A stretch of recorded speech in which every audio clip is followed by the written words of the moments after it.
Welcome to Vennilingam Balakrishnan. Title பார்த்துருப்பீங்க. இன்றைக்கி நம்ம பார்க்கக்கூடிய டாபிக் பார்த்திங்கன்னா ஷேர் மார்க்கெட்டு. ஸோ ஷேர் மார்க்கெட்டில் வந்து என்னென்ன பேஸில் வந்து இயங்குது, ஷேர் மார்க்கெட் என்ன பேசிக் அப்படிங்கிறது பார்க்க போகிறோம். பார்த்திங்கன்னா ஷேர் மார்க்கெட். ஸோ ஷேர் மார்க்கெட்டில் ஷேர்னா என்ன, ஸோ வந்து என்எஸ்சி பிஎஸ்சினா என்ன அப்படிங்கிறது எல்லாத்தையும் வந்து நம்ம ஓரளவு வந்து விரிவாக பார்க்கலாம். பார்த்திங்கன்னா ஷேர். ஸோ ஷேர்னா என்ன பார்த்திங்கன்னா வந்து இப்போ உதாரணத்துக்கு வந்து நான் ஒரு கம்பெனி ஆரம்பிக்க போகிறேன். அந்த கம்பெனியோட பேர் வந்து வேணும்னு வச்சுக்கோங்க.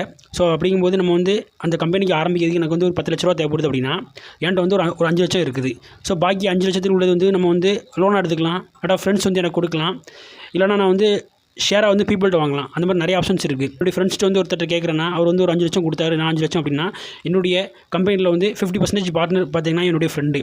இல்லை நான் வந்து பப்ளிக்கிட்ட கேட்குறேன் அப்படின்னா வந்து இப்போ 5 lakhs எனக்கு தேவை அப்படின்னா அதில் வந்து நம்ம வந்து ஒரு ஷேருடைய விலை வந்து 100 ரூபா கணக்கு பண்ணி நான் சொன்னோம்னா 5000 ஷேர் பார்த்திங்கன்னா 5 லட்சம் ஆச்சு. ஸோ நான் வந்து 5000 ஷேர் வந்து வெளியே விடுறேன்.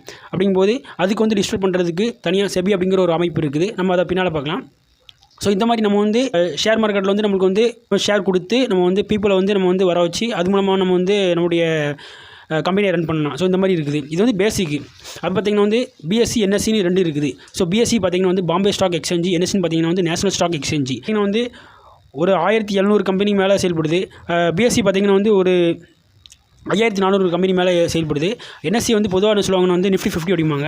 இதில் வந்து ஒரு டாப் 50 கம்பெனி வந்து எப்படி இயங்குதோ அதை பொறுத்த வந்து இது வந்து மிக்சராக வந்து இது வந்து நிஃப்டி 50 அப்படிம்பாங்க. ஏன்னா வந்து எல்லா கம்பெனியும் வந்து அவங்க இது பண்ண முடியாது. இதில் வந்து டாப் 50 கம்பெனி இப்போ வந்து உதாரணத்துக்கு டாடா ஸ்டீல் இந்த மாதிரி ஒரு பெரிய கம்பெனி இருக்குதா, அந்த கம்பெனியை பொறுத்து வந்து எப்படி இயங்குதோ அதை பொறுத்து அவங்க இது பண்ணுவாங்க. அதே மாதிரி நிஃப்டி 50லேயே வந்து நிஃப்டி பேங்க் அந்த மாதிரி தனியாக இருக்குது. ஸோ அதில் தனியாக நிறைய ஆப்ஷன்ஸ் இருக்குது. அது வந்து இது வந்து லாட்டை பொறுத்து உண்டு. அது 25 சந்தை தான் வந்து ஒரு லாட் அப்படிம்பாங்க. அதே போல் வந்து நிஃப்டி பேங்க்கில் பார்த்திங்கன்னா வந்து 50 சந்தை தான் ஒரு லாட் அப்படிம்பாங்க.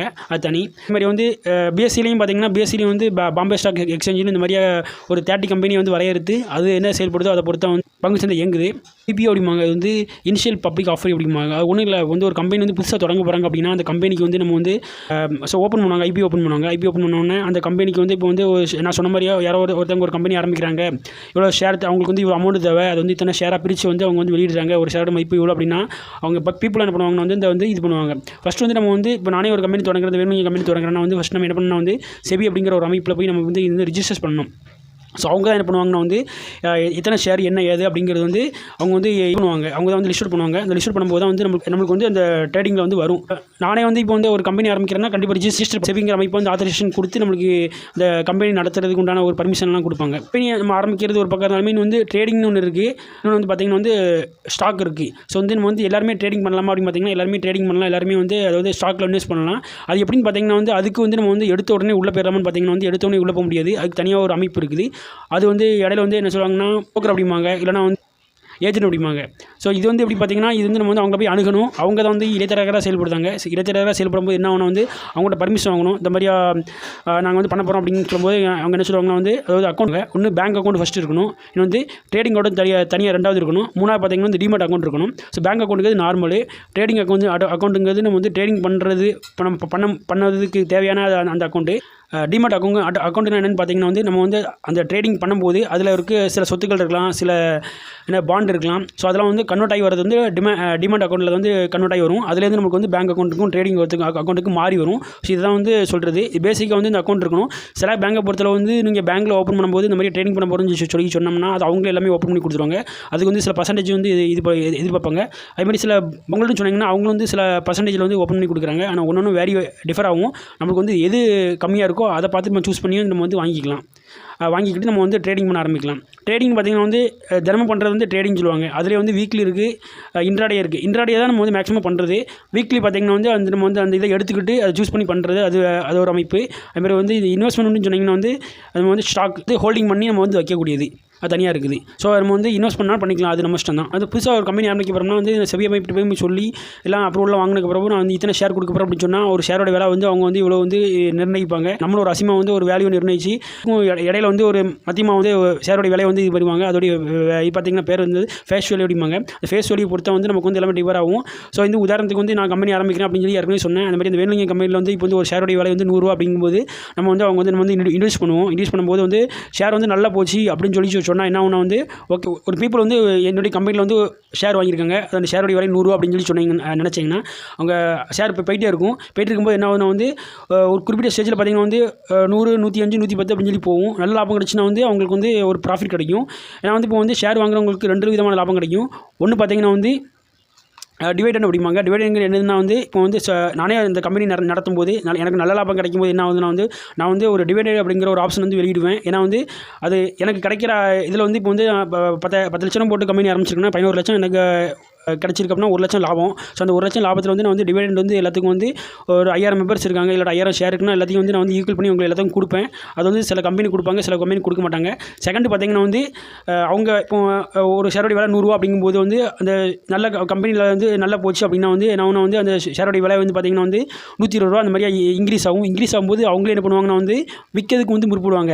விற்க முற்படும்போது என்ன வந்து 100 ரூபா விலை 120 ரூபா வச்சு விற்கும்போது என்ன ஆகுனா உங்களுக்கு ஒரு ஆளுக்கு வந்து 20 ரூபா லாபம் கிடைக்கும். அதாவது ஒரு ஷேருக்கு 20 ரூபா லாபம் கிடைக்கும். அவங்க உதாரணத்துக்கு வந்து ஒரு 1000 ஷேர் வாங்கினாங்கன்னா வந்து என்னாச்சுன்னா வந்து பார்த்துக்கோங்க 20,000 அந்த 20,000 வந்து அவங்களுக்கு கிடைக்கும். ஸோ கிடைக்கும்போது என்ன ஆச்சுன்னா அது ஒரு லாபம். கம்பெனி வந்து டிவிடெண்ட் கொடுத்தாங்கன்னா அது ஒரு லாபம். ஸோ வந்து இந்த மாதிரி மல்டிபிள் 2 லாபம் இருக்குது உங்களுக்கு. இதை பொறுத்து நான் வந்து இது பொதுவாக நீங்கள் கேட்கலாம், இது வந்து நான் அதாவது எப்படி இந்த ஷேர் மார்க்கெட் எப்படி இயங்குது அப்படின்னு சொல்லி கேட்கலாம். ஷேர் மார்க்கெட் எப்படி இயங்குது அப்படின்னு பார்த்தீங்கன்னா வந்து உதாரணத்துக்கு நீங்கள் வந்து ஒரு இருக்கு போகிறீங்க காய்கறி மார்க்கெட் போகும்போது பார்த்தீங்கன்னா வந்து இப்போ வந்து ஒரு கத்திரிக்காயோட விலையோ இல்லை தக்காளி எடுத்துக்கலாம். தக்காளியோட விலை வந்து பார்த்தீங்கன்னா வந்து ஒரு கிலோ வந்து 20 ரூபா வந்து ஒரு நாளைக்கு இருக்குது அப்படின்னா வந்து எல்லா பீப்புளும் வாங்குவாங்க. ஒரு சண்டே பார்க்கும்போது வந்து தக்காளியோடைய விலை வந்து அதிகமாகும். அது 30 ரூபா இருக்கும், ஒரு கிலோ 40 ரூபா இருக்கலாம். இது எதுக்கு இந்த மாதிரியா இதாகுது அப்படின்னு சொல்லி பார்க்குறீங்கன்னா வந்து ஏன்னா வந்து தக்காளியோட நீட்ஸ் வந்து எல்லாத்துக்கும் அதிகமாக இருக்கும், கிலோ சைஸ் வந்து கம்மியாக இருக்கும். ஸோ கிலோ சைஸ் கம்மியாக இருக்கும்போது என்ன ஆகுது வந்து எல்லாத்துக்கும் டிமாண்ட் ஏற்படுது. அந்த இடத்துல தேவைகள் அதிகமாகுது. ஆனால் வந்து பொருட்களுடைய இது குவான்டிட்டி வந்து கம்மியாக இருக்குது. அப்படி கம்மியாக இருக்கும்போது என்ன ஆகுனா வந்து எல்லாருமே வாங்க முற்படுவாங்க.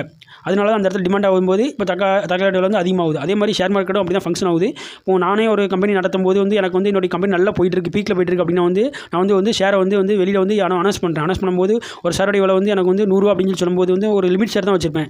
ஒரு 1000 ஷேர் அந்த மாதிரி தான் வச்சிருப்பேன். 1000 ஷேர் அப்படிங்கும்போது வந்து என்னுடைய கம்பெனி நல்ல ப்ராஃபிட் கிடைக்கும் அப்படின்னு சொல்லி எதிர்பார்க்கும்போது என்ன பண்ணுவாங்க, எல்லாருமே ஷேர் வாங்க முற்படும்போது என்ன ஆகுனா வந்து ஸோ காம்படிஷன் அதிகமாகும். நான் வந்து குறிப்பிட்ட ஷேர் தான் கொடுக்கேன் அப்படிங்கும்போது என்ன ஆகுனா வந்து ஒரு 1000 ஷேர் வித்துருச்சுன்னா வந்து பீப்புள்ஸ் வந்து 1000 ஷேர் உங்களுக்கு ஒரு 10,000 பேர் இருப்பாங்க. அந்த மாதிரி வந்து டிமாண்ட் அதிகமாகும்போது என்ன வந்து அந்த இடத்துல வந்து அது பையர் செல்லர் வந்து வாங்குறதுக்கு வந்து விற்கிறதுக்கு வந்து நிறைய வந்து முற்படுறாங்க. ஸோ இந்த பேஸில் வந்து எல்லாம் வந்து என்னதுன்னு வந்து ஷேர் மார்க்கெட் வந்து இயங்கிட்டு இருக்குது.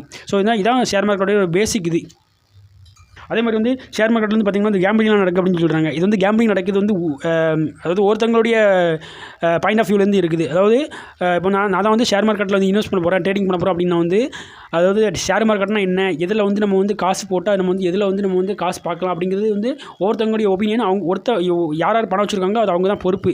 ஏன்னா இப்போ நானே வந்து ஷேர் மார்க்கெட்டில் பண்ணும்போது வந்து யாரோ ஒருத்தவங்க சொன்னாங்க. இப்போ வந்து காலையில் வந்து நான் வந்து நியூஸில் பார்த்தேன், இல்லாட்டா என் ஃப்ரெண்டு சொன்னான், அவன் சொன்னான், இவன் சொன்னான் அப்படின்னு சொல்கிறது மூலமாக ஸோ இதில் வந்து நம்ம நல்லா இருக்குது, இதில் பணம் போட்டால் இதில் எடுத்துக்கலாம் அப்படிங்கும்போது யாரோ ஒருத்தவங்க சொல்கிறத வச்சு நம்ம வந்து பணம் போட்டு எடுக்கக்கூடாது. ஏன்னா வந்து அது தப்பான விஷயம். ஏன்னா வந்து ஒரு இதில் இறங்கிருந்தோம், ட்ரேடிங்கில் இறங்குதோம் அப்படின்னு சொன்னோம்னா பணம் வந்து நம்முடைய பணம், அது மூலமாக கிடைக்கக்கூடிய லாபமும் நம்முடையது. ஸோ அப்படிங்கும்போது பணம் நம்முடைய பணம் அடுத்தவங்க சொன்னாங்க அப்படின்னு சொல்லி போட்டுட்டு அதில் வந்து லாஸ் ஆச்சுன்னா வந்து சொன்னவங்க பொறுப்பாக மாட்டாங்க, யார் பணமோ அவங்க தான் பொறுப்பாவாங்க. ஸோ அப்படிங்கும்போது அவங்களுக்கு லாஸ் கிடைக்கும். இந்த மாதிரியான வந்து சிலருக்கு வந்து தெரியதில்லை. அதனால் வந்து என்ன ஆகுதுன்னா வந்து அது வந்து சூதாட்டம் அப்படிங்கிறாங்க. அது ஒருத்தவங்க பார்வையை பொறுத்திருக்கு, அது அப்படி கிடையாது.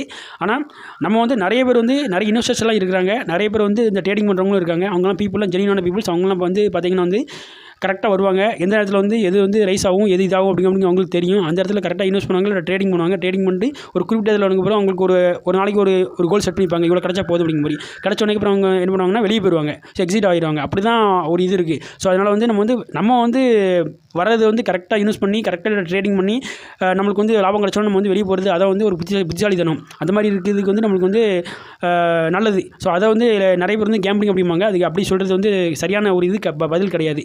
ஏன்னா எல்லாத்துலேயும் வந்து லாபம் கிடைக்கும், எல்லாத்துலேயும் நஷ்டம் கிடைக்கும். ஸோ அதை வந்து நம்ம வந்து எல்லா மனசையும் ஏற்றுக்கிட்டு ஒரு நாள் வந்து ஒரு 500 ரூபா கிடச்சிதுன்னா ஓகே, ஒரு நாளைக்கு வந்து சில சமயம் 1000 ரூபா லாஸ் ஆகும், அது சில இதில் ட்ரேடிங்கும் நடக்கும், அது இல்லைன்னு சொல்ல வரல. அப்படி இருந்தாலுமே அதையும் ஏற்றுக்கிட்டு நம்ம வந்து அடுத்த கோல் செட் பண்ணி நல்லதாக நம்மளுக்கு வந்து ஒரு லாபம் கிடைக்கிற நோக்கிலையும் வந்து போகணும். அதான் வந்து ஒரு இது புத்திசாலித்தனம். ஸோ இந்த வீடியோ வந்து உங்கள்கிட்ட வந்து ஷேர் பண்ண நினச்சேன். ஏன்னா ட்ரேடிங்கோடைய பேசிக் வந்து இதான். ஏன்னா ஸ்டாக் என்னென்னு பார்த்தோம், பிஎஸ்சி என்னென்னு பார்த்தோம், என்எஸ்சி என்னென்னு பார்த்தோம், இது வந்து எப்படி இயங்குதுன்னு பார்த்தோம். வந்து நம்ம வந்து ஸ்டாக்கில் வந்து எப்படி இன்வெஸ்ட் பண்ணணும்னு பார்த்தோம், ஐஓபினா என்னென்னு ஐபிஓன்னு என்னென்னு பார்த்தோம். இந்த மாதிரி நிறைய பார்த்தாச்சு. ஸோ இதை வந்து பேசிக்கான ஒரு இன்ஃபோ. ஆனால் இதை வச்சு வந்து நிறைய பேர் வந்து நம்மளுக்கு வந்து ஏன்னா பொதுவாக வந்து எல்லாருமே வந்து ட்ரேடிங் பண்ணணும் அப்படிங்கிற நோக்கத்தில் தான் வந்து இந்த வீடியோ வந்து மேக் பண்ணியிருக்கேன். இந்த ட்ரேடிங் என்னன்னு தெரிஞ்சுக்கணும் பொதுவாக. அதாவது தான் நான் வந்து என் ஃப்ரெண்டுகிட்ட காசு கொடுத்தேன், அவன் பண்ணான், அவனுக்கு ஓகே பண்ணுற சொல்ல தப்பு கிடையாது. ஆனால் வந்து நம்மளும் 4 விஷயங்கள் தெரிஞ்சுக்கணும். நம்மளும் வந்து ட்ரேடிங் நம்மளும் வந்து ட்ரேடிங் வந்து பண்ண ஆரம்பிக்கணும். அப்போ தான் நம்மளுக்கு வந்து ஓரளவு இது பண்ண முடியும். ஆனால் வந்து எல்லா விஷயங்களும் எல்லாருமே கற்றுக்கணும். அதான் நல்லது. ஸோ இந்த வீடியோ வந்து உங்கள் ஃப்ரெண்ட்ஸுக்கு ஷேர் பண்ணுங்கள், தெரியாதவங்களுக்கு ஃபார்வர்ட் பண்ணுங்கள். எல்லோரும் எல்லா விஷயமும் தெரிஞ்சுக்கிட்டோம். மீண்டும் இதே போல் மற்றொரு வீடியோவில் உங்களுக்கு சந்திக்கும் பிறகு உங்களுக்கு விடைபெறுவது உங்கள் நண்பன் வேணுங்க பலசன். தேங்க்யூ. Hats off.